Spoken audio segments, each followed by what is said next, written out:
Dr. Ray's presentations, books, and CDs. Visit drray.com and follow him on Facebook.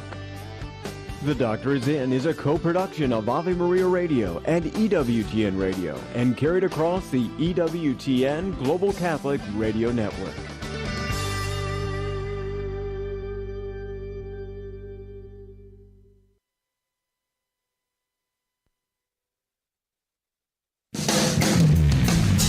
Transmitting the treasures of our Catholic faith to your radio every day. This is the Guadalupe Radio Network. Radio for your soul. Are you looking for peace? Longing for joy? Want to meet the giver of all goodness? God is calling the laity to bring Ignatian prayer into a suffering world. Work for the new evangelization. Go to LordTeachMeToPray.com. Order your free digital training and manual. Find true happiness and everlasting joy. Go to LordTeachMeToPray.com and click on the red button today. It's free. Approved by the Thank you for listening to the Guadalupe Radio Network and being part of the family. Families pray for each other. We would be honored if you would let us pray with you and for you. You don't even have to tell us your name. Just go to our website, grnonline.com, or call our prayer request line and leave us a message at 800-395-4008. That's 800-395-4008. We will be praying for you every day. Is your facility in need of additional meeting or classroom space, but there's no room in the budget to add on to the building? I'm Glenn Trahan, owner of Modern Fold Door and Specialties and proud sponsor of KATH 910 AM. Modern Fold Door and Specialties can solve your space division problems by installing operable walls to create additional spaces. We also provide repair and service. You can contact us at 214-357-2572 for a free consultation or trwfamily.com. God bless. The Religious Sisters and Consecrated Women in the Diocese of Dallas invite high school girls from 10th through 12th grade to meet the sisters and hear about their life. The day starts with Mass in St. Rita's Parish in Dallas at 10 a.m. on Saturday, February 25th. Then join the sisters for a brunch and hear about their vocation stories and life in the community. For more information, contact Tammy Grady at tgrady@regnumchristi.net or call 214-907-9906.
Welcome to Back to the Father, a show about the journey of life focused on our final end, which is God Himself, our loving Father. And now, here's your host, Dave Palmer. Well, hi, everybody, and welcome to this final Back to the Father of 2022. We'll be taking the next couple of weeks off as I'll be on vacation, and the rest of the crew here just needs to take a break and collect themselves before the new year. Thanks for joining us. Last week we talked about St. Thomas Aquinas and Advent, and following along with that theme, being especially the last show of the year, we are going to today do St. Thomas Aquinas and what did he write about and teach about concerning Christmas or the Nativity. And the truth is, there's just one question towards the end of the Summa, which basically is about the Nativity. And there's 8 articles, so we're going to talk about that.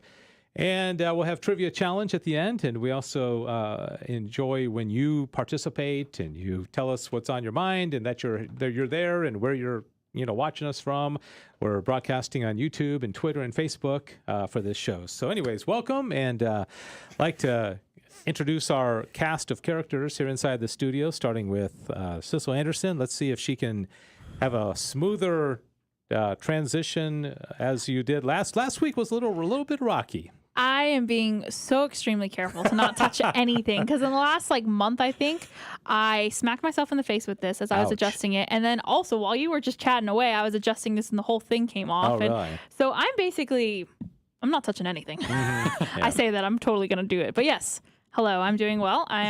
Have my little Christmas hat on since we're not going to have another show for quite a while. We'll still probably be in the season of Christmas the next time show we have, but I got Now, you were at a party last night, and you had the coolest hat ever. And I wonder, why do you not bring your cool hats? So that hat wasn't mine is the problem.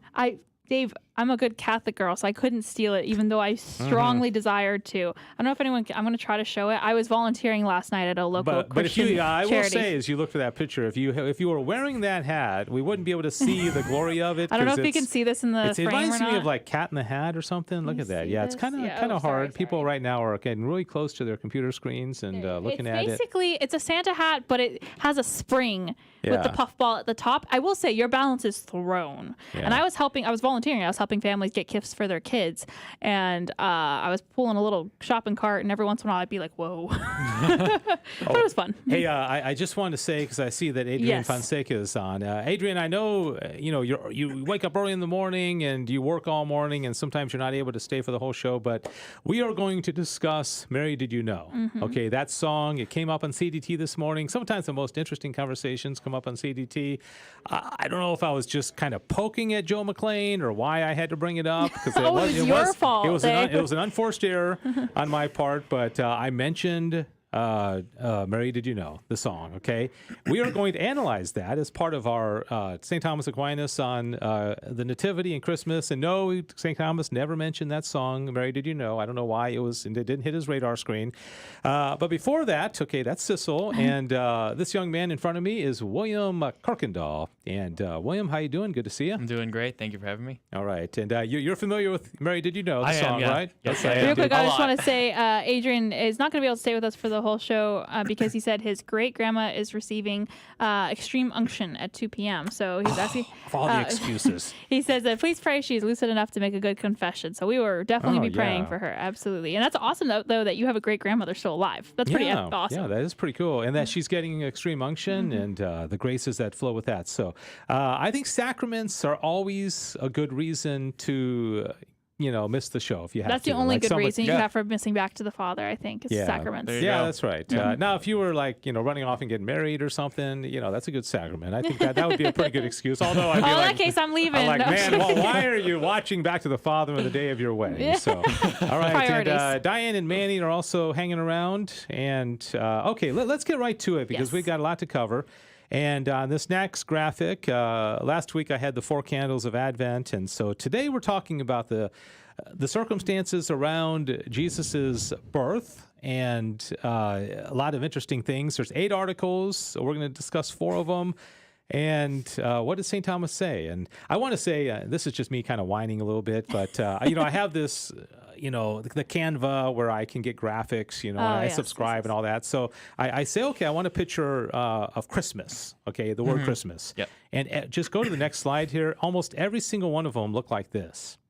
Okay, that's to them. That's Christmas. All right. I could have gone 500 pictures in before I saw a picture of Jesus. Okay, isn't that a sad commentary? It is, yeah. Yeah. And so then, in order to get this one, if you go back, if you go back, I had to say the birth of Jesus or Mary and Jesus or something like that. Well, at least they had it, on Canva. Yeah, at least it wasn't non-existent. Yeah, but it's disappointing that you have to be so specific because Christmas literally means Christ Christ's mass. I know. It's like it's not like Christmas trees and all that, but exactly. All right. So, anyways, okay, I got that off my chest. All right. So, okay. Gotta put that Christ back in Christmas, guys. Amen. Yep. Put the mass back in Christmas too, right? Yeah, that's okay. true. So, all right. So there's 8 articles in question 35 on the Nativity in the Summa Theologica, and I put them in 3 different categories. Okay.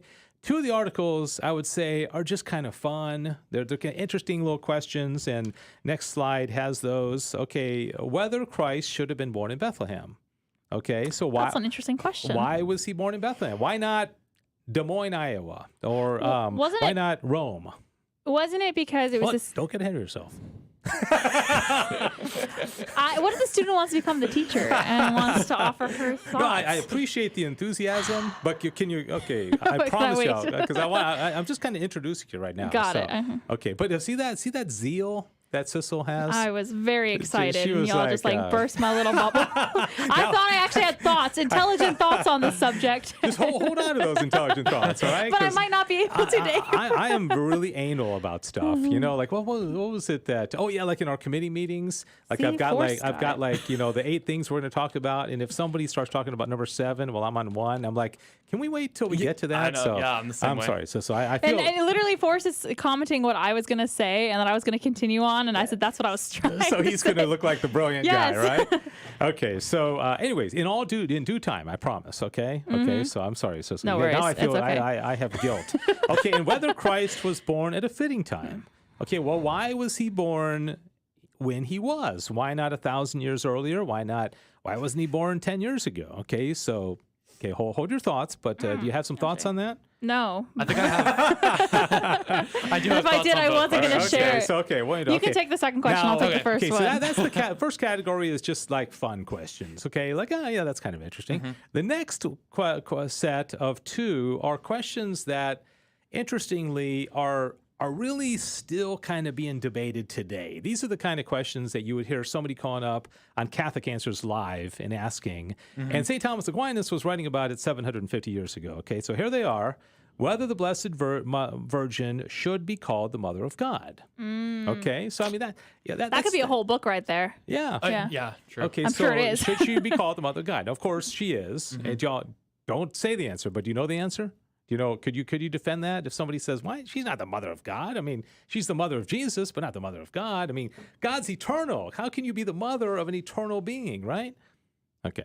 Well, St. Thomas will have to. Yeah, I was going to say we'll lean on St. Thomas for this one. Yeah. Now this one is very, very controversial. Whether Christ was born without his mother suffering. Yeah, that is pretty controversial. Okay, because you see a lot of these movies, Yeah. and they have Mary, laboring in labor, and the way that Jesus was born. Do you know about this? About the actual birth of Jesus and how it was different from a typical birth? I've never heard. Oh, no, I you're haven't. gonna get blown away. All right. You're totally blown away. Do you know, Interesting. Sissel?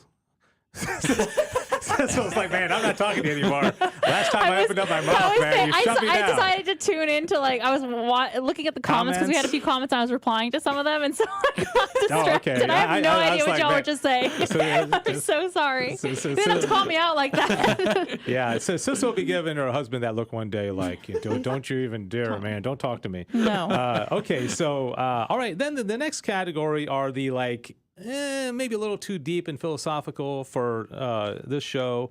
Okay, That was an insult to everyone's intelligence. No, just okay. Whether nativity regards the nature rather than the person. That's actually that's actually pretty interesting. Hey, if you want to talk about these, we can. Whether a temporal nativity should be attributed to Christ, whether the Blessed Virgin can be called Christ's mother in respect to his temporal nativity, which just means in time, right? And whether there are 2 filiations in Christ. Okay, so let's briefly talk about the first one. Okay, did Mary give birth to a nature, or did she give birth to a person? And why would that be different? Why would it matter? Let's go back to the why is he born in Bethlehem? Well, no, because Christ had Jesus had 2 natures. Right, yeah. Right? Yeah, I mean, he had 2 divine nature, so how can she give birth to a nature? Because there's 2 of them, right? He was fully divine and fully human. Right. So she gave birth to a person with 2 natures. Right. She didn't give birth to a nature. Right. And neither do our parents give birth to human nature. I mean, Right. your mom on the day you were born didn't give birth to human nature. Right. She gave birth to a person. Right. Yeah. Okay. Yeah. All right. All right. Everybody good? I'm good. Sorry, I was looking at comments again. So yeah, and so Yeah, anyways, and Forrest commented that two natures, one person. If Jesus is God, then Mary is the mother of God. That's what. there you go. Yeah. So we'll okay. So all right, let's talk about Mary. What did you know? Okay. let's open up that can of worms. Oh, he okay? just went there. And I know if Adrian's still here. I know he had to get off to his great grandmother's extreme unction. I think it was great grandmother. Oh, great grandmother. Isn't that cool that he called it extreme unction? Yeah. Adrian is just like such a traditional dude. Yeah. You know. Yeah. Mm-hmm. Yep. I mean, because that's what Thomas calls it in the Summa, extreme unction. Right, You're right. familiar with that terminology? Yeah, that's what we use in the traditional, Yeah. nutritional right. Yeah. Because unction would be kind of like healing, right? That's what I believe unction so, means. yeah. What is the exact definition Yeah. of unction? Yeah, and but if you said like man, William is such an unctuous guy, that actually would be kind of an insult because that would mean you're kind of oily, you're kind of Yeah, I guess so. you know, like I think Yeah, like if that's the like an definition. It unction. says Yeah. unction is formally it's the action of anointing someone. Oh, okay, there you go. Okay. There you go. All right, so what we're gonna do, and again, I'm not coming into this with like a dog in the race, and I'm not trying to convince anybody. I just wanted to look at this because it is a question that gets debated a lot. Yeah. Is this song Mary? Did you know? Yeah. Okay, so first of all, we're going to look at what the angel Gabriel said to Mary. Okay. Okay, we've heard this before, but let's just kind of zero in because this is what Mary is being told by God's representative, the angelic being, at the in Luke chapter 1. Okay, so the angel Gabriel was sent from God to a town in Galilee called Nazareth, to a virgin betrothed to a man named Joseph of the house of David, and the virgin's name was Mary. And coming to her, he said, "Hail, favored one, the Lord is with you." Okay, sometimes that's interpreted as "Hail, full of grace," like in our Hail Mary, right? So, "Hail, favored one," so she's full of grace. Now, she was greatly troubled at what was said and pondered what sort of greeting this might be. Then the angel said to her, "Do not be afraid, Mary, for you have found favor with God." Okay, that's kind of almost sounds like a little bit of a confirmation of what he's already said. Okay, you're the favored one, you found favor with God. "Behold, you will conceive in your womb and bear a son, and you shall name him Jesus." Okay, the name Jesus means God saves. So that might have told her something, although it was a very common name back then too. Yeah. He'll be great and will be called the Son of the Most High. And the Lord God will give him the throne of David his father. Okay, the Lord will give him the throne of David his father, and he will rule over the house of Jacob forever, and of his kingdom there will be no end. Okay, so there's this kind of almost eschatological type of like a kingdom with no end. But Mary said to the angel, "How can this be, since I have no relation with a man?" And the angel said to her in reply, "The Holy Spirit will come upon you, and the power of the Most High will overshadow you. Therefore the child will be born, will be called Holy, the Son of God." Now, that's pretty powerful there. So you're giving birth to the Son of God. Mm-hmm. Okay, so that's like, whoa, that's amazing. "And behold, Elizabeth, your relative, has also conceived a son in her old age, and this is the 6th month for her who was called barren, for nothing will be impossible for God. And Mary said, Behold, I am the handmaiden of the Lord. May it be done to me according to your word. And the angel departed from her." Okay, so kind of got the basic gist of that conversation in your head? I think so, yeah. Okay, so now we go to, and of course that's not, the entirety of Mariology, of everything that the church has taught about Mary, but this is the key passage of Mary being informed of what's, going to happen to her, okay? So here's the Mary Did You Know lyrics. Okay, so Mary, did you know that your baby boy would one day walk on water? Did you know your baby boy would save our sons and daughters? Okay, there was a reference to saving people with the angel Gabriel, right? In the scripture, yeah. Yes. Yeah, that's what he would. Okay, so did you know that your baby boy has come to make you new? This child that you delivered will soon deliver you. Mary, did you know that your baby boy will soon give sight to a blind man? Mary, did you know that your baby boy will calm the storm with his hand? So most of that has to do with miracles that he's working. Right. Okay. The only one that's not is about the save our sons and daughters. Yeah. So I think it could be argued like, okay, did Mary know all the details of what her son would do? Because that's not denying that she knew she was going to give birth to the Son of God. But that doesn't mean she like, oh, and I know he's going to be calming storms. He's going to be healing people. You know what I mean? Mm-hmm. So I'm kind of arguing that this is legit to at least ask the question. Okay, Mm-hmm. that the possible one would be, did you know that he was going to save our sons and daughters? William? Mm-hmm. Oh, yeah. I mean, so you're arguing that she did know or that she didn't know at the time of the Annunciation? I'm arguing that it's at least a legitimate question to ask. Did you know? Oh, okay. You know, Okay. like I don't know if she knew or not. Okay. But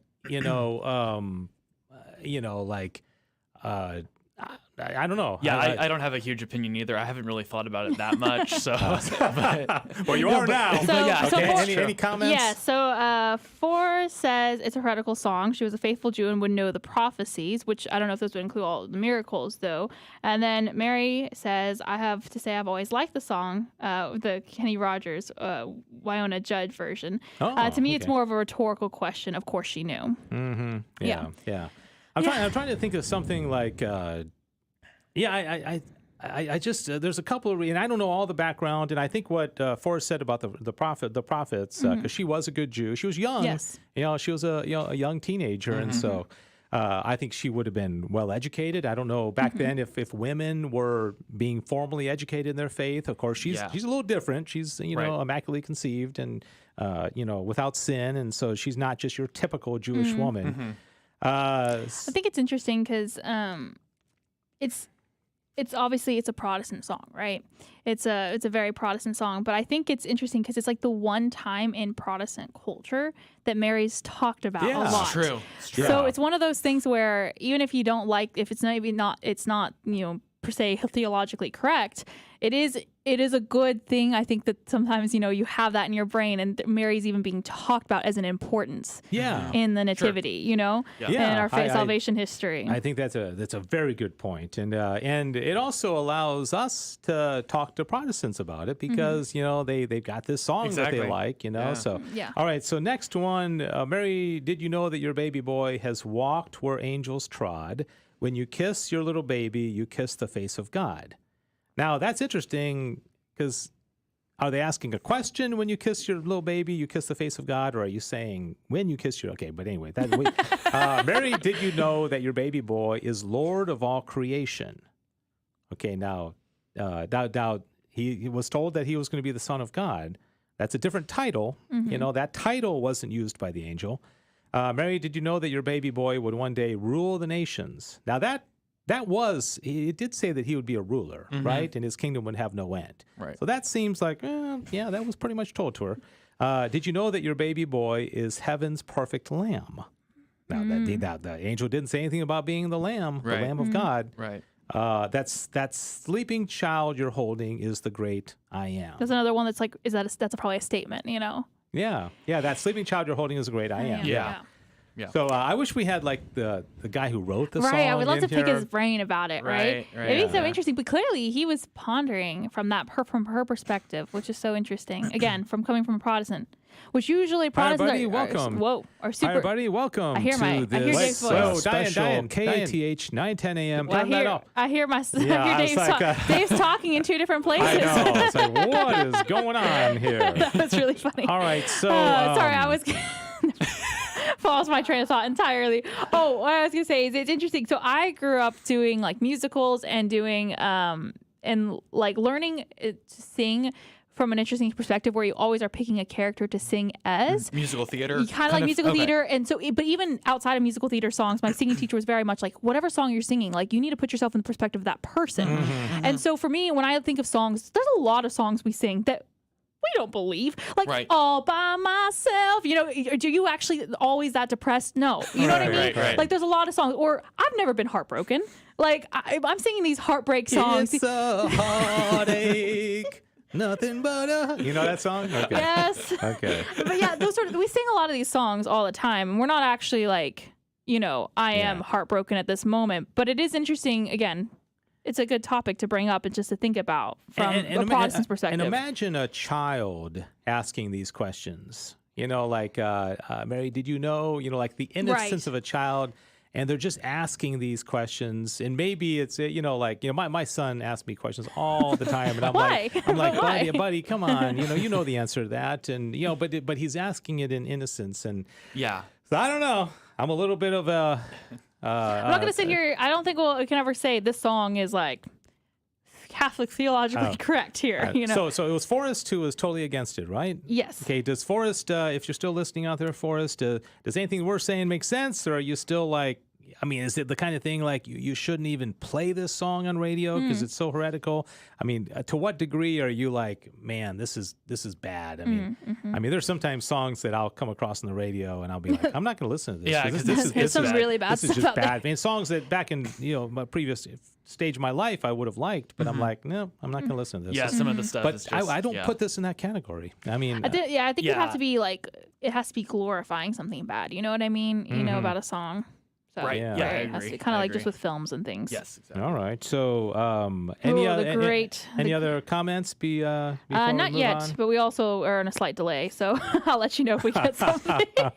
Forrest did say, I think that was after I made my comment about the Protestants. It's a good thing that it's even being talked about. And he says, "Out of the mouths of babes, thank you, Sissel." So I think he was agreeing with that, but I could be wrong. So Forrest, please correct me, because again, the delay sometimes makes it hard for me to know what particular time people were commenting on. Yeah, I know. I wish I had this magical power to be out of that, but I can't. So, Yeah. so please let me know. Okay, so But yeah, no, it's I have a very Protestant family, and so they always very much a lot of people in my family really, really, really like that song, and I think it's next time they bring it up. Now I can be like, what do you think about this? Yeah, What do exactly. you think about Mary? I now know. I have this challenge in my head. now we've Right. talked about it. Now we talked about it. Now I Okay. want to talk to people. I'll start talking to people about it. All right. So, all right. Well, thanks everybody for the comments. And again, I think it's one of those things. Like I watched. Okay, Forrest did. He says it's probably more painful to during the liturgy. I agree. This song should never be sung yeah. in Yeah. a Catholic church. Like it should Yeah. not be sung as part of any liturgy. There's a lot of Christmas songs that probably have been sung in Yeah. Catholic liturgy that should never have been. Exactly. I'm very traditional What on, about- on that sort of stuff. I've been at Catholic masses before where like Matt Maher songs are being played and Okay, Ri- listen- Rich Mullins. Listen, oh, okay, God is an awesome God. I and do all really that. like. I'm not a big praise and worship fan, like music fan. I do really like Matt Maher. I think he has some very beautiful work, but I like it in a particular context. And I'm very big about that. There is certain music, beautiful Christian music that we can use in certain contexts, and I'm very protective of the mass. Yeah. I'm very protective. I'm very simple. I like organ and singing. Yeah. And maybe occasionally on special occasions of my parish, we do like some maybe some wind instruments thrown in there as well. Yeah. So- Yeah. Okay. Okay. All right. So let's move on to those 4 articles in the Summa. And the first one we're going to talk about is should Mary be called the Mother of God? Okay, this isn't the one that you were initially. No, it was the Bethlehem one. About Bethlehem, right? Isn't that the one that you wanted to talk about? Yes, that's the okay, one. so why should Mary be called the Mother of God? Let's see what St. Thomas, and this is you got the slide there, William. I have Okay, it. so every word that signifies a nature in the concrete can stand for any hypostasis of that nature. Okay. Now, since the union of the incarnation took place in the hypostasis, which means the union of the two natures into one person, it is manifest that this word God can stand for the hypostasis, having a human and divine nature. Therefore, whatever belongs to the divine and to the human nature can be attributed to that person, both when a word is employed to stand for it, signifying the divine nature, and when a word is used signifying the human nature.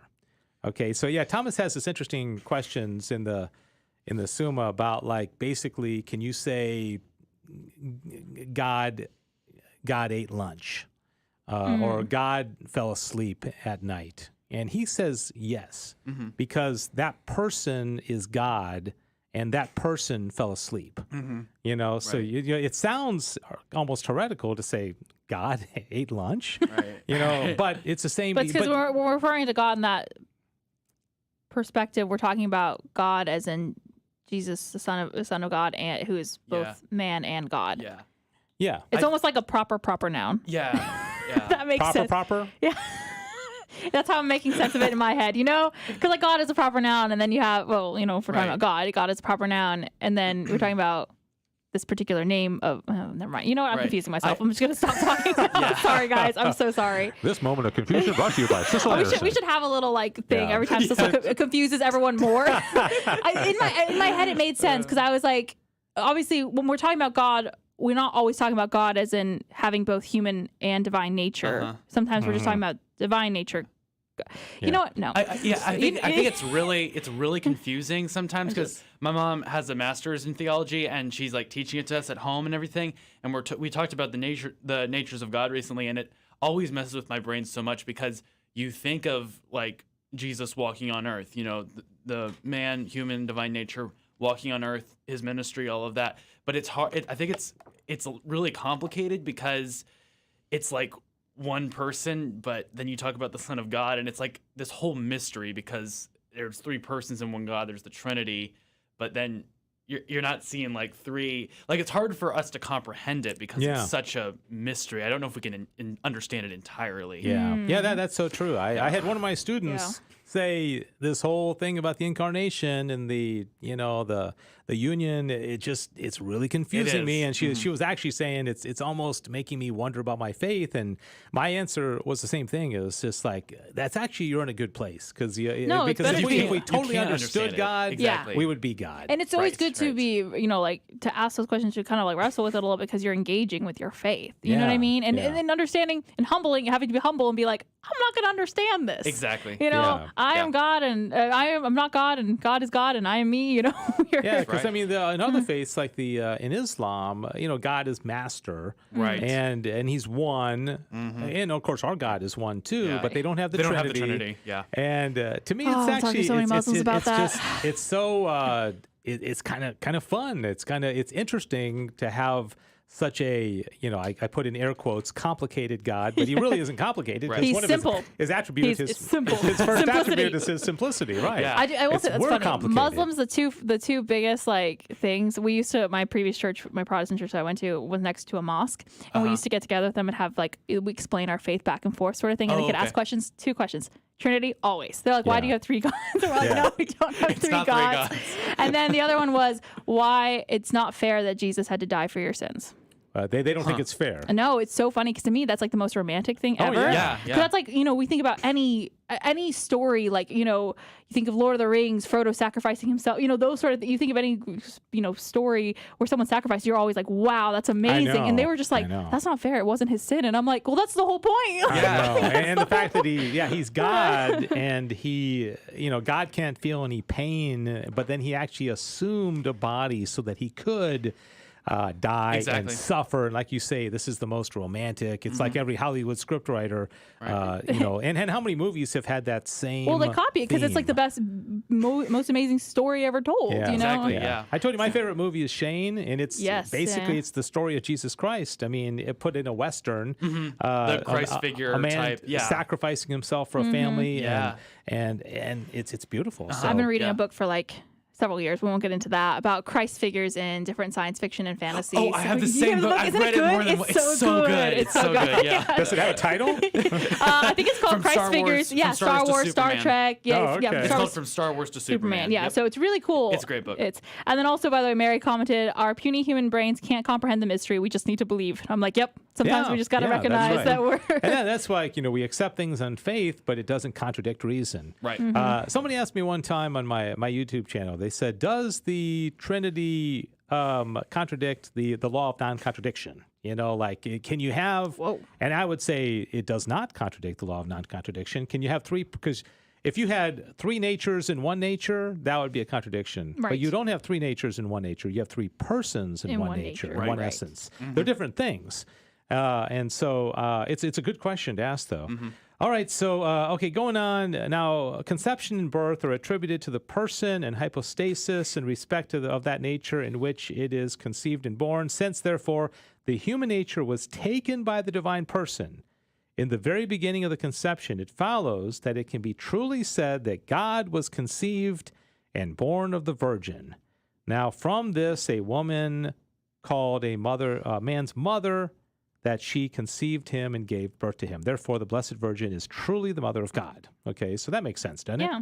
All right, so the next one is, was he born without suffering? Now, this is the one that... Well, was Mary born? Or was Mary, did she give birth without suffering? Without suffering, yes. Because I don't think usually the baby doesn't suffer too much as much. It's they cry, though. They do cry. Well, it's because they're just like, whoa, whole new world out here. Let's see. Yeah.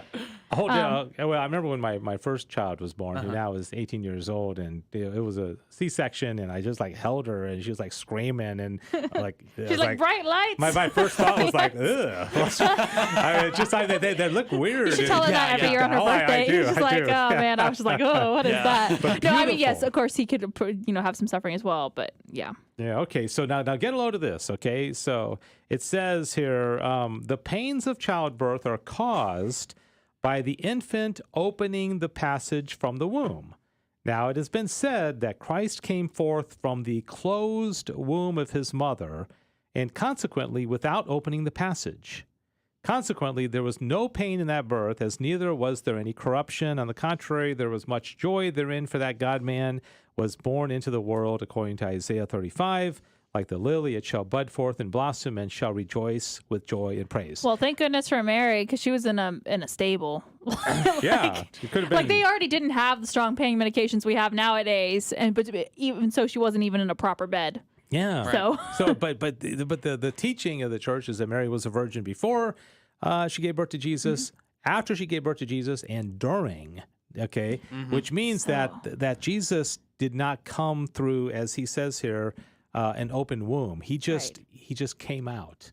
Wow. Joe was mentioning something this morning about as light passes through, because there's a quality that Jesus will have in his resurrected body, and we will as well, called subtlety, where you basically can walk through walls, or you can go through walls. Right. And kind of invisible, if you think about it, He just kind of floats it's through. he was able to just pass through. Interesting. And not come through. I've never thought about that before. I've never thought about that either, but it's so funny because you think about little kids who don't know exactly how mommies give birth to babies, and you could just picture that's something that they would come up with. Is they just pop out. They just kind of float through your tummy and they come out. Yeah, exactly. So it's very simple. It is. It's very so you'd never heard that before. No, that's really interesting. Yeah, because otherwise she would have had pain, and that would have gone against the teaching of the church. So anybody commenting out there, or did y'all know this, or had y'all heard about this before? That this was and now how that is called virginity. Because obviously virginity pre and post means, relations with a man, but this clearly doesn't have to do with relations. But I think it has to do with the integrity of her body, and somehow that would have been a loss of integrity, and it would have caused pain. Yeah. And so that has to do with her perpetual virginity, that she would have been a virgin even during the course of the pregnancy. So, I mean, the birth, right?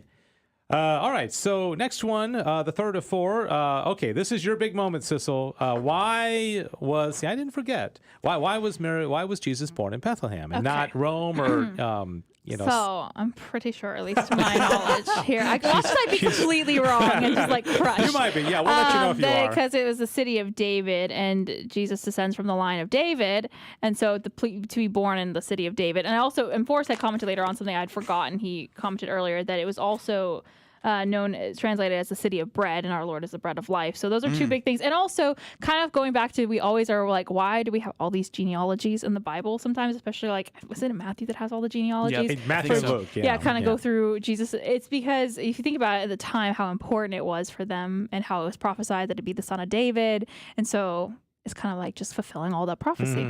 Those are my 2 cents. And plus Forrest. I think another interesting thing about, comparing maybe why Bethlehem over Rome or something like that. I think it's I like to think of the third mystery of the joyful mysteries, and the fruit of that mystery is pure poverty in spirit.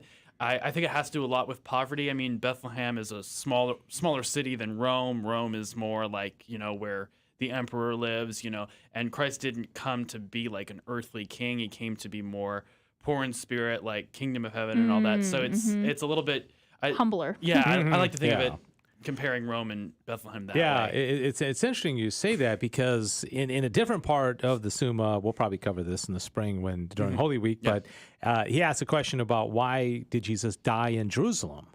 And that exact reasoning that you're using is one of the things that Thomas says is that was a big city. Right. And it was important for that to be seen, that part of him with his death, where everybody could witness it. And so humble beginnings. Yeah, very humble beginnings, but right. dying in a place. And also it's more humiliating. You know, if you're going to be, scourged and crucified, you'd probably rather it be in a little town of, 50 people than one of the most significant cities in the world at the time, which was Jerusalem, right? Right. Yep. Yeah, but I think your point is well taken there. Okay, so you nailed it between you and Forrest. Thomas says Christ willed to be born in Bethlehem for two reasons. First, because he was made of the seed of David according to the flesh, as it was written, to whom also was a special promise made concerning Christ according to 2 Kings. The man to whom it was appointed concerning the Christ of the God of Jacob said, therefore he willed to be born at Bethlehem, where David was born, in order that by the very birthplace the promise made to David might be shown to be fulfilled. The evangelist points this out by saying, because he was of the house and of the family of David. So good to you. Good for you. And then Forrest's point here, secondly, because, as Gregory says, Bethlehem is interpreted as the house of bread. It is Christ himself who said, I am the living bread which came down from heaven. Okay, so good tag teaming there. yeah, boy, that was. And then I think what William said, even though it didn't show up, and again, this is just the corpus. Nuanced portion of it. Yeah. William brought it to another level. Yeah. All right, I was gonna say we all work together and just blended it together, right? That's fair. I love that offended look this one has. Like, wait, did I just get insulted? Kind of like when I said that we're not going to cover those 4 articles because they're too deep for too philosophical. Too philosophical. Too philosophical. A little too heavy. Okay, we need more of the soft food. Okay. All right. So finally, the last one. Why was Christ born at the time that he was born? Ooh. And I love the first explanation here. I'm gonna be honest. I feel like I've heard someone talk about this before, but I don't think I know. I have a real deep thought. You said you thought you had something on this, right? I think I did. I kind of lost it. I can't exactly remember what I wanted to say. You're smarter at the beginning of the show, right? That's right. See, Dave, this is what happens when you cut people off and don't let them speak. The thoughts go away. You had this brilliant thought, world-changing thoughts, and it's like, what the? Oh, got this. Well, Yeah. Now It'll come back. This may not apply to this, but my mom used to say, if you can't remember, it probably wasn't that important. That's what I say all the time. But then I remember it was like my electricity bill, and then my power got turned off.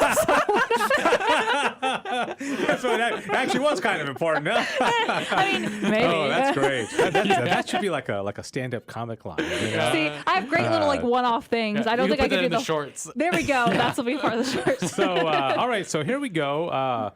Okay, there is this difference between Christ and other men, that whereas they are born subject to the restrictions of time, Christ, as the Lord and Maker of all time, chose a time in which to be born, just as he chose a mother and a birthplace. And since what is of God is well ordered and becomingly arranged, it follows that Christ was born at a most fitting time. Wouldn't it be cool if you could, be up in heaven and then God's like, when do you want to be born? Mm-hmm. And I'd say, I'd kind of like to be born, whenever. Yeah. Oh, it came back to me, by the way. It came back. Okay. Yeah. I was going to say, it's probably, I think one of the reasons he decided to come at this time is, I like to kind of think of then and at the end of the world, here he's coming as the Prince of Peace. Augustus Caesar was just made Emperor of Rome. They took down the Republic and all that stuff. And so he's coming in Bethlehem on the other side of the world at that time. And he's coming as the Prince of Peace to bring peace to the earth. Because I think, I can't exactly remember for sure, but I believe after Augustus Caesar was crowned emperor, there was this time of peace in the world. And Dude, so man, you're totally nailing this. I mean, seriously, this is. Look at you, William. No, I mean, see, he had a smart thought that he was trying to remember. That's exactly what Aquinas is just about to say. Get a load of this. I mean, that is okay. Listen, go, William. Okay, so I'm sorry to cut you off, but I'm like, man, yeah. So did that just come into your head, or? Partly, I've also studied it a tiny bit, but yeah, some of it did come just then. So, okay, second paragraph, tell me if this is exactly what you were thinking or if close. Moreover, at that time, when the whole world lived under one ruler, peace abounded on the earth. Therefore, it was fitting time for the birth of Christ, for he is our peace, who hath made both one, as it is written. Wherefore, Jerome says, if we search the page of ancient history, we shall find that throughout the whole world there was discord until the 28th year of Augustus Caesar, whom you mentioned. Mm-hmm. But when our Lord was born, all war ceased. According to Isaiah 2:4, nation shall not lift up sword against nation. Again, it was fitting that Christ should be born while the world was governed by one ruler, because he came to gather his own, that there might be one fold and one shepherd. So, very pretty interesting. Cool. Yeah. Very, very cool. Yeah. Good job, William. Thank you. Yeah. Gold star for you. Can I steal this, by the way? Yeah, can you? Well, yes. If I give permission, it's not stealing. So, yeah. So, I think it's also kind of parallel to like the end of the world. He's going to come as the just judge, obviously, but in the end, it's going to be, there's going to be one more final war, one more final battle, the Battle of Armageddon, I guess we call it, and then there's going to be peace, and we all live happily ever after. It's kind of like I kind of like to think of it that way and parallel them like that, because yeah. Mary made an interesting comment. She said, "I've always wondered if Mary staying with Elizabeth for the birth of John was for Mary to know what regular childbirth was like prior to what she would experience. So she knew it would be different from what she's... So she kind of contrast. Yeah, and, she's kind of like, that would have been different. Yeah, I think that's... but don't you think a Jewish girl of that age probably would have witnessed a lot of births? Good question. I feel like it. Yeah, there's just, this, neighbors. It's funny because I feel like most girls nowadays would not, unless it's like a sister or something, probably have not experienced a birth unless they're like a nurse or something. When when my daughter Maura witnessed my son being born, she said, "I never want to have a child." She did, that's what happens and she actually said she wanted to be a nun. And she's like, "I found my vocation." That's not the reason you want to be a nun. That's not. Because if you, did you tell this story before? Yeah, I did, probably many times. That's hysterical. Sorry, Maura. I tell the same stories a lot, but yeah, she used to want to be a nun, and then just because she didn't. That's funny. Anyways, I don't think a vocation director would say that's a good reason to become a nun. Yeah, no, generally not. Yeah, you got to go a little bit deeper than that. Yeah. All right. So that pretty much does it. Those are 4 of the 8 articles that I thought that this crowd could handle. And then the Nativity. I really want to make some merchandise with some of our most insulting comments. Not what this crowd could handle. T-shirts. Watch Back to the Father. But then again, you guys are like nailing it. I mean, you're predicting things that We've Thomas is going to say. outgrown the master, William. Yes. I'm telling you, next 2 weeks I'm going to be gone, but y'all aren't. Yes. Back to the Father with Sissel and William. Except for we're off both days, I think. Yeah. Okay. We could try. We could try. But that would be 2 days before Christmas. That's not Christmas Eve. True. All right. So you have no excuse. Oh, we have that day off. Oh yeah. Okay. Yeah. Sorry. All right. We have the 23rd through the 26th off. Oh, okay. And then we technically have the afternoon of the 30th off. Okay. All right. So just saying. But maybe. This is around the time of the show that we turn to Sissel so that she can mosey us into the next phase of our show. All right.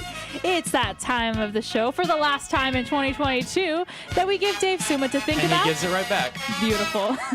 All right. Do we have our little graphic showing? Oh, yeah. Okay, it's there. Do you know how much I put so much effort into that graphic? I know. And it shows. Days. It shows. Days. Yeah. It shows. Okay. So we typically go William, Sissel, me, and William, you're up. One question. I'm going to have to pull the Jonathan. I don't have one. You got nothing. I don't have one today. Man, the last show of the year. And how funny that, you're like, Jonathan, that's his living legacy. Mm-hmm. Except that he came without questions. Right. But sometimes he thinks of one during the show, but I didn't. That's what I was trying to give William the inside scoop here is that I sometimes start the show not having trivia either. Really? But whenever you ask, I say, oh, yeah. Because I will by the time we get around to it. Yeah. Yeah, but usually I'm talking during the show and You making all can't. these comments. It's hard to Yeah. think Just of one. space out like I do.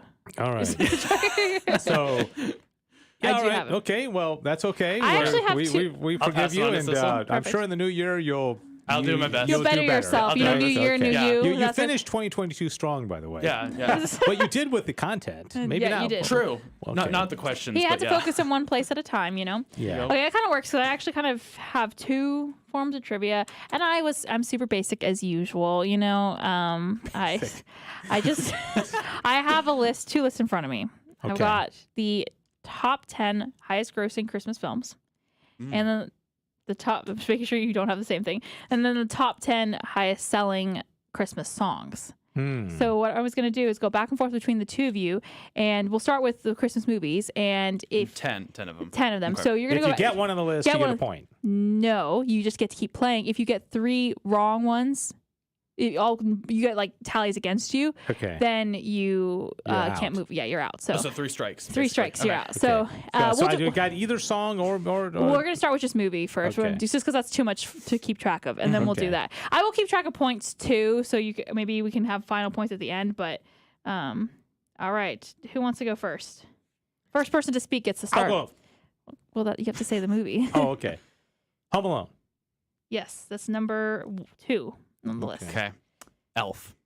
Yes, that's All right. number 8 on the list. A Christmas Story. What? Dave's got a tally against you. What's that? It's a Wonderful Life. No. Oh, they may not officially consider that a Christmas movie Oh, because okay. it really is not about Christmas. I mean, True, people, yeah. okay. Yeah. We started so strong, guys. Miracle on 34th Street. No. What? Whoa, this game might end way faster than I think. I might have to make it 5 strikes. All right. Let's see.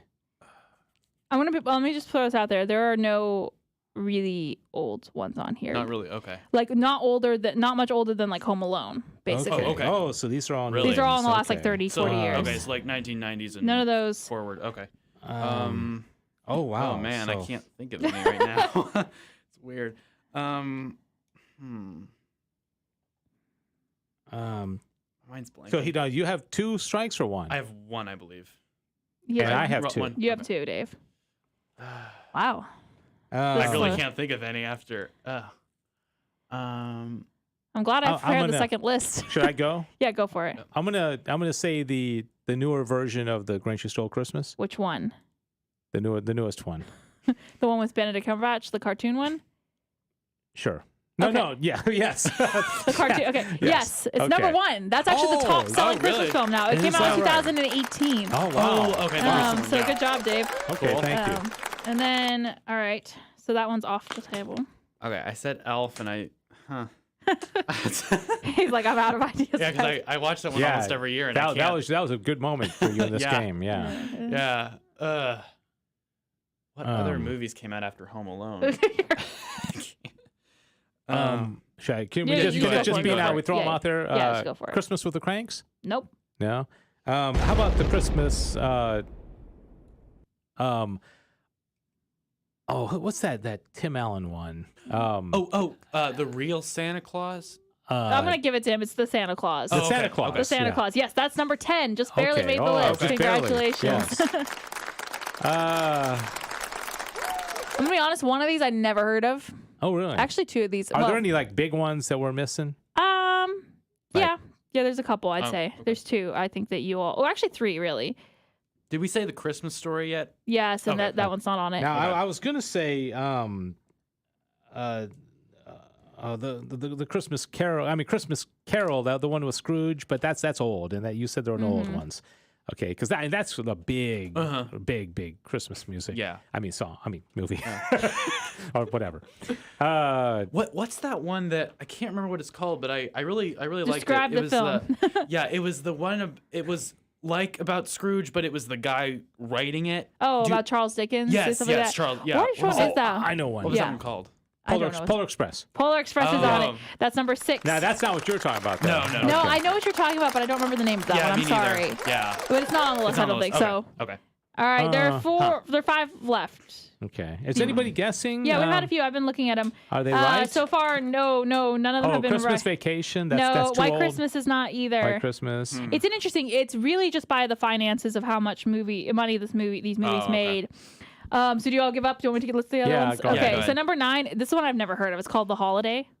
Never heard of it. Never heard of it. It looks like a sappy. Hallmark. Yeah, it sounds like a Hallmark I think movie. 7 is Love Actually. 5 is A Christmas Carol, the 2009 version, which I don't think I've seen that particular version. But I said Christmas Carol. You did not. You said Scrooged. No, I said Christmas Carol. I said that one about Ebenezer Scrooge. That's not the. You said the one from the. You said before. You were talking about the one in the 80s. You were not talking. Don't read my mind. I was listening. You said the one from like you said the actor who's in it and everything, and it wasn't that one. Say an actor. Yes, you did. All right. So then How the Grinch Stole Christmas, the live action one with Jim Carrey. Oh, A Christmas Carol 2009 also has Jim Carrey in it too. Okay, and then Home Alone 2 Lost in New York is number 3. Oh, gosh. That's the one that has Donald Trump in it? Yes. Yes. That one moment. Yeah.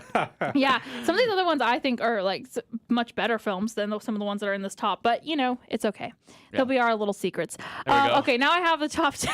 This one I'll just do for points because the whole I'm already writing down my songs. Okay. All right. William, would you like to start off then? The top 10 most sold Christmas songs. And this one, there's some old ones, there's some new ones, so spread it out. So just, Last Christmas. Yes, number 10. Awesome. Go, William. Number 10. All right. Started from the bottom there. It's got to be All I Want for Christmas Is You by That's number 1. That's Mariah Carey. That's number huge. 1. You know number that 1. All I want for Oh, yeah, that one. Yeah. I thought earlier we had Carla singing and you would not sing, and now you're just singing for everybody. It's going to be on the internet forever. Okay. William. I just had it. What was it? Jingle Bells by Frank Sinatra. Is that on there? Ooh, that's a good guess, but no, it's not. Okay. I like that one. Okay, I'm going to really go good with Santa Baby. Oh, yeah. No Santa Baby. It's not on there. I don't no, like that song. Aretha. Yeah, it's kind of weird. Not but Aretha. It is a It's bit weird. Eartha Kitt. Eartha Kitt, yeah. Yeah. Eartha Kitt. Um, I always liked that song a little too much when I was little. I really enjoyed being sassy and being like, Santa Baby. I did not understand the lyrics, to be fair. I just thought it was fun to sing. Okay. Up on the Housetop? Ooh, another good one, but no. Okay, how about the John Lennon, So This Is Nope. Christmas? No? No. Santa Claus is Coming to Town? No. No. Jingle Bell Rock? Yes, Oh. Bobby Helms, Okay. 1957. All right. Number 9, Dave. Number 9. White Christmas. Bing Crosby? You know what's so crazy is I would have thought that would have been on here because that's such a popular song, but it is not. It is not. Wow. How about Blue Christmas by Elvis? Nope. Oh, heaven. I just realized one of these doesn't make sense at all. I think I'm gonna have to call some. Wikipedia failed me. What? Because I'm just gonna say this one because I don't think this is a Christmas song. What? Number 2, Do You Want to Build a Snowman from Frozen? I just now registered that was what Do you number 2. wanna, Build a snowman. It has nothing to do well- with Christmas. It has to do with snowman, but it doesn't have anything to do with Christmas. Yeah, They just 'cause- live in Norway. Because that movie wasn't about Christmas. No. Not at all. No. Yeah. Yeah, Mary got Jingle Bell Rock too. Baby It's Cold Outside is what she guessed. That's a good one, but no. Oh, it's not on there, huh? It's interesting. How about that Paul McCartney No, annoying? A Wonderful Christmas Time is not on here either. Yeah, I'm starting to call some nonsense on this, but it has the numbers as to why it is. How about that one about figgy pudding? We wish you a wish Merry you- Christmas. No. The thing is about some of these Christmas songs, though, is that so many people have done them that there's not one record that sold more. right. You know, Okay. there's very few of the classic Christmas ones that were done and memorable, enough that was the one. Any other guesses? There's a couple on here I think y'all could get. Yeah, I know. There's My so many mind- out there, but I can't. Yeah, think of them I'm right drawing now. a blank. All right. Yeah. You ready to hear what you missed? Okay. I guess. All right, number 8, Feliz Navidad by Jose Feliciano. I Number wish you 7, a Merry- Christmas Canon by Trans-Siberian Orchestra. Oh, yeah. yeah. Number 6, Where Are You Christmas, Faith Hill. Okay, I don't know that one. Number 5, Rockin' Around the Christmas Tree, Brenda Lee. Oh, should've got yeah. that. Number Rockin' 4, around. Mistletoe by Justin Bieber. Oh, Oh, And then the only other one you didn't get besides Do You Want to Build a Snowman, which I really don't think anyone would have gotten, is number 3, Christmas Eve / Sarajevo by Trans-Siberian Orchestra as well. okay. That's number 3? That was number 3, yeah. Okay. Trans-Siberian Orchestra's got to reach. Yeah. You know, another one that you would have thought was any of the Mannheim Steamroller ones. Those are pretty popular too. Yeah. I really like yeah. those. Yeah. Okay. Anyhow, well, thanks for playing Sissel's Yeah, Trivia. yeah, And that was- hey, Mary got Rockin' Around the Christmas Tree. Good job. Okay. She was really so- young, I think, when she sang that too, Brenda Lee. All right. So that was good. That was very clever. Thank you. And I think we did an honorable job, William. Okay, so I am taking a whole different route, and talking about Jesus being born into the world, and he's the Brenda king. Lee was 14 when she sang that. Sorry. Really, the rock around, rock and she was really young. She sounds old. Yeah, she's I got thought a it very was a mature little older. voice. No. Yeah, she was young. 14. Wow. Sorry. Continue. Is she still alive? Yeah. Okay. So this is going to be because we talked about Jesus coming in as the King of Kings, and there being one ruler in the world at the time of his birth and all that. I keep thinking of Lord of the Rings when you say that. This is famous world rulers. Oh no. Okay, so I'm going to start reading a description. And just whoever calls it out. My intelligence is going to go down this so might far. This might be a William This is a thing. William. Okay? So this might be a landslide. But Cecil, you've come back like every time. Okay, so I'm very competitive, but I'm also very ditzy when it comes to these kind of things. I think I've got a pretty good number of these, but we'll just go until one of y'all raises the white flag and says no mas. That might be 3 questions in for Cecil. Okay, so some of these are really easy and some of them are a little bit more obscure. Okay, so here we go. I'm just going to let me keep score. I need to phone a friend. Okay. Is that my brother on the line? Cecil. Okay, here we go. The 6th king of the first Babylonian dynasty issued a new set of laws known as the Code of his name. King Nebuchadnezzar? These comprehensive laws included one of the earliest examples of an accused person being considered innocent until proven guilty. And if does it begin with an N? No. Hammurabi. The Hammurabi Code, okay? Historians consider this person the greatest and most powerful leader of ancient Egypt's New Kingdom period. He lived to be at least 90 and ruled for more than 65 years. Who was the most powerful in King Hotep? No. Oh, these are a little harder than I thought. Yeah, I was gonna and say I'm not guaranteeing I would have gotten them. I'm just, Ramses. You ever heard of Ramses? Wait, during the time of Moses? No, it was during ancient Egypt. Ancient Egypt, okay. Ancient Egypt. All right. Blank of Macedon expanded his empire to become one of the largest in history. He was undefeated in battle and considered one of the history's greatest military leaders. Military academies today still teach his tactics. And I will add that his private tutor was Aristotle. King Arab? No, I know his name. Oh, why is his name eluding me? Stop. Hold everyone. Why? Alexander the Great. Before you said Aristotle, I was thinking him, but I was like, is it him? Is it him? Okay, and I am watching the screen. I know everybody has... I would have been so mad. I would have been so competitive. Okay. Blank helped build Rome into a mighty empire, bringing all of Gaul under Roman rule. Julius Caesar. Okay. Caesar. I was just by a hair. William got good it. Job, William. Julius Caesar. Okay. Here we go. The score is 1-1. Okay, in case you're scoring at home. Blank was the final ruler of the Ptolemaic Empire of Egypt. She had Cleopatra. a close relationship with Julius Caesar. Bearing him a son after Caesar's death, she allied with Mark Antony. When his bid to take over the Roman Empire failed, he killed himself by falling on his own sword. Okay, Cleopatra, good. All right. Blank is known for allowing Christianity to flourish in the Roman Empire. Constantine. Constantine. Oh, gosh, we got ourselves a contest here. All right. I just couldn't remember the name fast enough. I was like, that dude. I almost stupidly said, see, the thing is, if I go with the first name that comes to my head, it's always wrong. I would have said Nero. That was the opposite. All right, it's 2-2. You guys always have these nail-biter games. And this is the last one. I swear we didn't plan this. I swear we don't plan this. Okay. This is too much. Blank united the majority of Western and Central Europe during the Middle Ages. People call him the father of Europe, and the Pope made him the first Holy Roman Emperor. I know this. Why can I not remember his name? He was strongly in favor of education. Though himself illiterate, he set up many schools across Europe. He's one of the most famous world leaders of the Middle Ages. And his name means Charles the Great. Huh? Why? His name means Charlemagne. Charlemagne. Okay. Chucky the Great, Good old Chucky the Great. All right, the score remains 2-2. Why can I not remember these things? I'm having flashbacks to my history card, less like flashcards I used to do. Yeah. He united the nomadic people of Northeast Asia into the Mongol Empire. He was a brutal conqueror, slaughtering entire cities that resisted him. Millions died in battle, famine, or mass extermination under his rule. Despite his fearsome reputation, many respected him for his willingness. The emperor, dude. Okay, Genghis Khan. Genghis Khan. I can't remember names for the life of me. Okay. I literally cannot. Hey, it's still 2-2. Blank was a French heroine who led an army to victory King Napoleon. against heroine who led an army to victory against the English during the 100 Years' War. The English later captured I missed the first. Joan of Arc. Joan of Arc. Oh, what? Joan of Arc. Why was my brother texting me? I'm going to call him.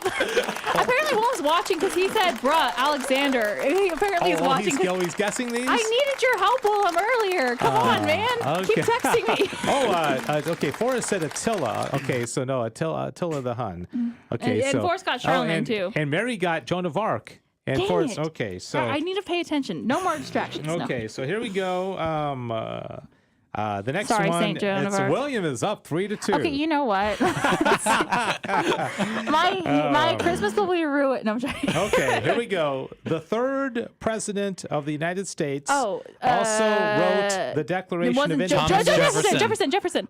Oh, Come on. Jefferson. I think William He got said it. Thomas. That could have been another Thomas. I said Jefferson after I said Thomas. But I said Jefferson as you were saying Thomas. Okay, you talked about Brenda Lee writing at 14. Yeah. This is just a random question, but how old was Thomas Jefferson when he wrote the Declaration of Independence? He was pretty young. 33. Oh, wow. Good year. Good age, you know. Okay, we got a few more. Big things happen at the age of 33.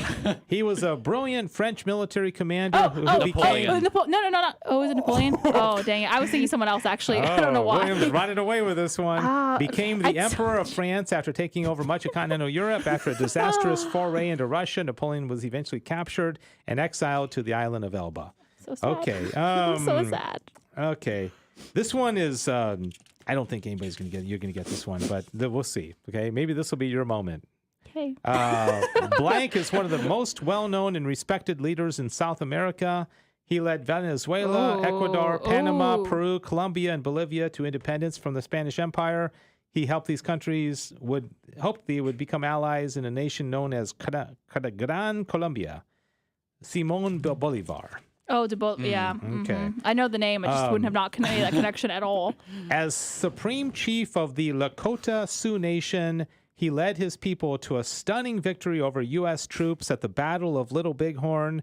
In response, the U.S. sent more troops, eventually forcing the surrender. You know it? The surrender of many of the What's his name? Hold on a second. Hold on. We're going to get this. Blank himself surrendered in 1881, then performed in Buffalo Bill's Wild West. Custer? No. Wild West show for a time. Isn't there Custer? General Custer? No? That's completely wrong. Completely wrong. He's an Indian. Oh. He's the supreme chief of the Lakota Sioux Nation. Is his name really complicated to say? No, it's very simple. In fact, it's not Bighorn. Something like that. Oh, okay. But it's you when I say it, you'll say, "Oh yeah, I've heard of it." Of course I will. Okay. Sitting Bull. Sitting Bull. Okay. Okay, we only got a few more, okay? It's almost over, Sissel. It's almost over. Help me out of this agony. Blank was the last czar of the Russian Empire. No. He resisted efforts to give more power to the new Russia. Nicholas, yes, Tsar Nicholas. All right, it's 5-3. You can still make yourself respectable. I'm very sad. Okay. Very, very sad. Okay, we got a few more. This person was a civil rights leader who led the successful campaign Martin Luther King Jr. for independence. Martin Luther King. India's independence from British rule. Oh, never mind. Wait, read again, please. Read again. Okay, read the beginning part. He was a civil rights leader who led the successful campaign for India's independence from British rule. His methods of nonviolent protest inspired other leaders like Martin Luther King Jr. in their own freedom fights. Mahatma Gandhi. Okay. Yeah, yeah. So I didn't want to give Diane credit because I wanted y'all's little competition. You know what? Okay, I'm okay as long as William didn't get it. Okay, so William. Okay, let's just to make it fun. It's gonna be William against the ladies. Okay, so I'm gonna give that point to the ladies. So perfect. Thanks, Diane. Now it's 5-4. Thanks, Diane. I'll take that pity point. This person led the Bolshevik Revolution in Russia, overseeing the transformation. Lenin. Oh, yes, good job. Yeah, Lenin. I was just like on that. Okay, as Prime Minister blank led the United Kingdom. Winston Churchill. Winston Churchill, yes. Just had to start throwing names out. Okay, good, okay. When Lenin died in 1924, blank took over as leader of Joseph the Soviet Union. Stalin, okay, yeah. Stalin, good. This person started the fascist political party, which became popular Mussolini. in Italy. Okay. You Okay. just did a bit, yeah. All right, man, he's on a roll I'm like, now. yeah, this is where I. All right, and that's it. That's it. So final score: We don't need to read this. the powerful man 8, the lowly women 5. Oh, someone's gonna take that out of context and just like, what a misogynistic. I know. No, it's I've always, my brother, if he's still watching, he's probably cracking up at home because he knows how much badly I do at this kind of stuff because I'm just too slow when it comes to the world leaders. Isn't that like agonizing? That's so bad. I when knew going into somebody this I else- was just not going to do well because it just takes too long for my brain to register. Oh, I guess that. there's a game called Oddly Obvious, and gosh, it's such it's a fun game, but it is just a brain drain because it's that same kind of thing where you got to answer real quickly and Yeah. you're trying to put things together Yeah, in your those types head. of games are like. Oh my goodness! And I think the younger you are, the better because your minds are more agile. You know, when you get to be like old, like Sissel, you know, Yep. you know, your mind starts Right. fading a little bit. And Right. Yeah. Oh, guys, I am so sad. I am so sad. For what? Just sad. All right, This is so not how to end 2022. I guess William had his moment. yeah, that's right. You're gonna Can have we go back to Bible you're gonna trivia have to next think- week? You just have to think about this for like a month until our next show. All right. Well, hey, thanks everybody. Thanks Diane for a year of running the board and answering those phone calls. And Sissel, the hatted one, and of Thanks. course William, our brilliant high school homeschool student. Thanks everybody for watching. God bless you. Happy Advent, Merry Christmas, Happy New Year. Bye bye.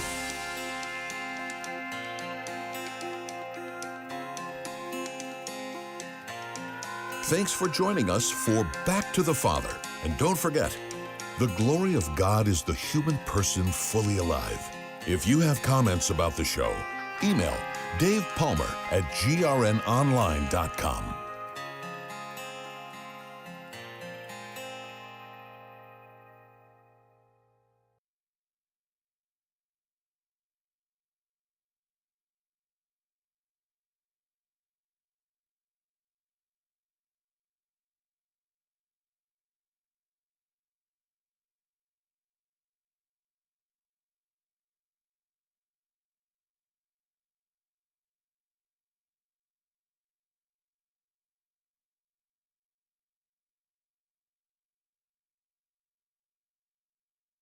Hi, everybody. Welcome to this edition of your book, especially since it's your first and only so far. I know I think there's probably going to be some other ones on the way. But can you tell our listeners a little bit about yourself and your background?